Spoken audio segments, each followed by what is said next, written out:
Let's get this figured out. This road gon' give me whatever I need until I get this vision out. Then they gon' pay me whatever I ask, cause I got it figured out. Family be checking all up on a nigga to see how I'm feeling now. Damn, they love to see a nigga really make a killing now. I put a lock on the game and I hide the code and the keys. I am not playing no games, I really play this shit for keeps. That shit for me.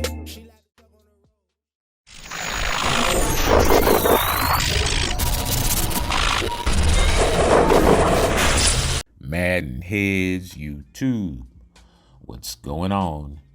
It is your boy, Coach DC, coming back at you today with another video. And as you see today, we're starting off a little bit different. Just showing y'all like some of the wide receiver traits, and I'm gonna show y'all what they're trying to really do to user control and what they are doing to it, not what they're trying to do to it. But as you see here, I'm just at certain positions, your traits are super important, especially for you guys who play in CFMs in franchise leagues.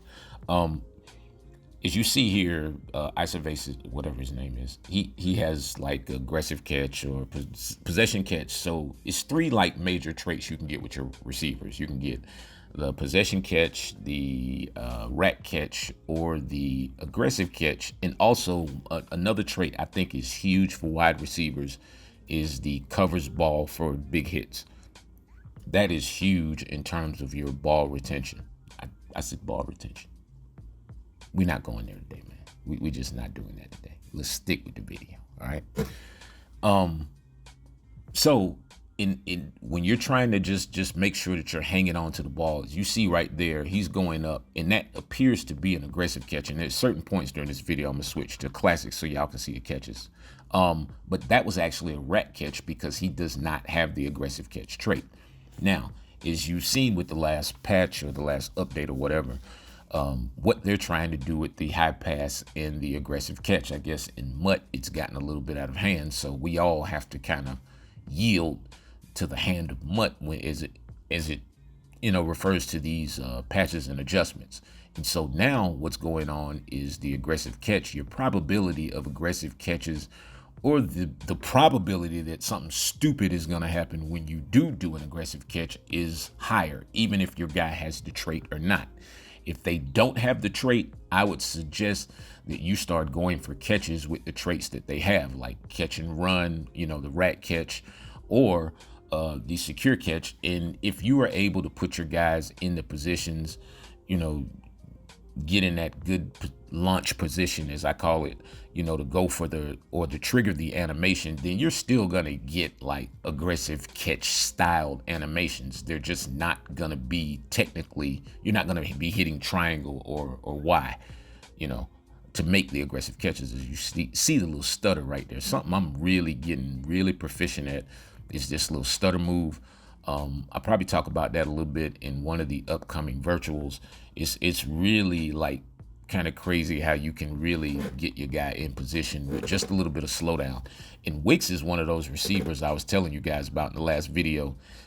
He's not great, not a great receiver. He's only like a 70, but he's like 90 speed, 6'2", good jumping, really good at high pointing the ball, even though I think he may have the aggressive catch trait. I'm not sure, but he may have all three. And the receivers that have all three, those are the guys you want, because those are the guys who are really gonna not dumb out on you, as we deal with all these updates and patches trying to nerf user skill, which is crazy to me. I'm like, man, the user interaction is probably the one thing that actually keeps me playing this game, and only because I play in my own leagues where, a lot of guys really, they're good at it, and so it becomes a challenge, and it's like that's the kind of game that you want to play. But now it's just gotten to a point where you make a throw and you can get your guy in position, but just because of what's going on now with the game, it's just a dud.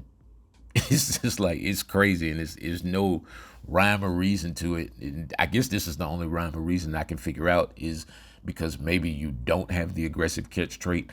But it's like, if you in some cases, I'll just forget and go for the aggressive catch and not get it. And then it'll frustrate me because it's like, now I got to start really paying attention to what my receivers have. And so as you saw right there with Judy, that was a secure catch. And a lot of times I've said it in previous videos that the secure catch is probably the best catch option, because there's just simply more secure catch animations than all of the other ones, or at least from what I've seen. And your ability to retain the ball is so much better, because sometimes you will get that they may jump like it's an aggressive catch, but they're going straight to the ground like it's a possession catch. So it's like you get all of the perks of the aggressive catch, but you get that one little caveat where you're going to land and it's going to be hard for the defender to make contact with you. Or even if they do hit you, a lot of times, if your timing's good, you're going to catch the ball simply because you did go for the secure or possession catch. I don't know why it says possession catch on the trait, but it says secure catch in the game. Yeah, it's just some cleanup stuff. But anyway, right there again, you see just being able to position myself and go for the ball. It's a timing thing for the most part. And like I said, Madden they're gonna do what they do. A lot of times, sometimes your guy will actually dumb out and the ball will go straight over his head or through his fingers to the defender. It's happened to me a whole bunch of times.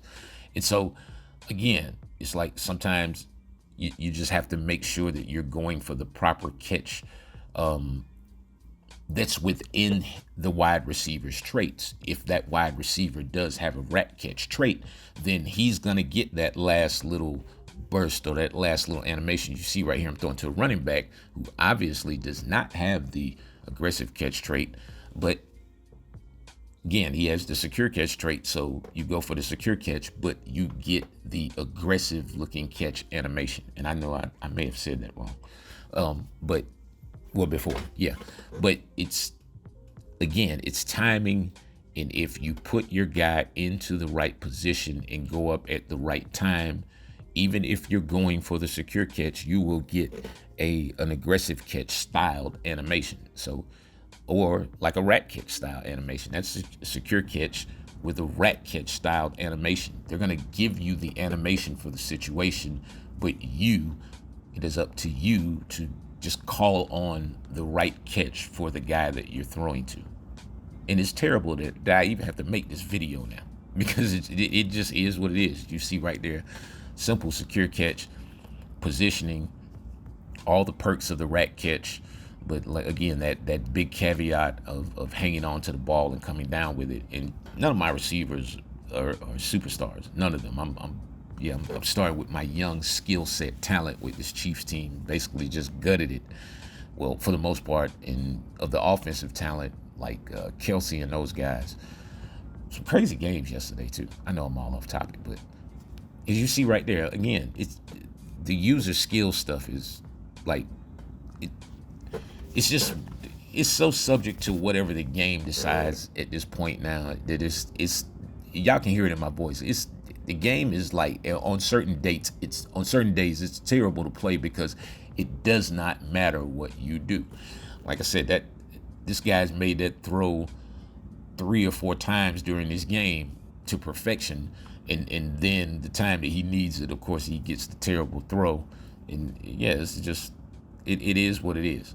And so it's like, you really, in essence, you have to really understand the algorithm to a point where you can anticipate and really understand and keep yourself safe from making these, basically what I call them is unforced turnovers.